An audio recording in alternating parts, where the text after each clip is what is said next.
Alright, so bali ngayon i-reset natin tong power window switch nitong Toyota Fortuner na 2017 model. Kasi yung sa driver side lang gumagana. And ayan, ipansin nyo yung sa passenger side wala. Pag sa master switch. Pero kapag dito, isa-isa per window, okay siya. Yan. So, re-reset natin yan para gumana sa kanyang master switch. So, bali ito, nire-reset ko na yung isa niyang power window. Yung sa likod ng driver side. So, yan, after ma-reset yan, dapat may automatic na siya. Yan, automatic nang nag-down and automatic nang nag-up. After nun, pwede nyo testing sa master switch. Yan, di ba? Bumababa, taas na siya.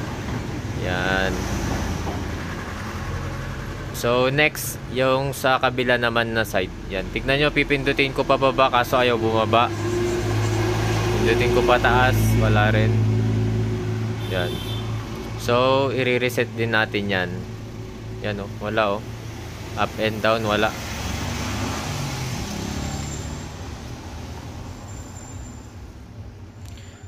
So, para ma-reset pala natin yan, kailangan lang natin i-hold yan pababa. Isagad nyo ng pababa yan. Yan. Dapat lalabas yung pagka-automatic yan. Yan, napapansin nyo, pinipindot ko kaso ayaw mag-automatic. Yan. Hold muna natin pababa, then hold pataas hanggang sumagad. Then, magbilang kayo ng up to 7 seconds. Pag nakabilang na kayo, release nyo. Then, push down ng isang beses lang. Yan. Pag nag-automatic ng ganun, nag-reset na yan. Ayan, no, automatic na siya.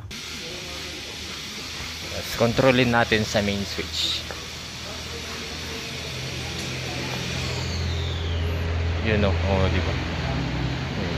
Kanina ayaw. Taas. Oh, pataas.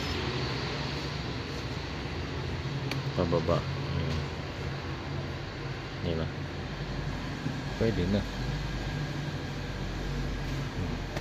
Isa na lang. Ha? Ay, hindi ko lang.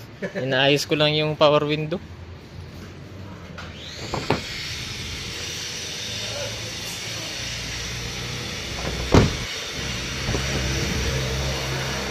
Ganun din to. Yan, baba. Wala automatic na baba. Wala yung automatic. Full down nyo lang ulit. Tapos full up. Yan, full up. Pag sumagad 1, 2, 7 3 4 5 6 7 8. Ay, sobra. Yan, pag nakita nyo may automatic na, nag-reset na yan. Yan, diba? Makokontrol na natin lahat yan sa main switch. Yan, okay. Up, down, up, down, up. Ito naman, ay mali, down,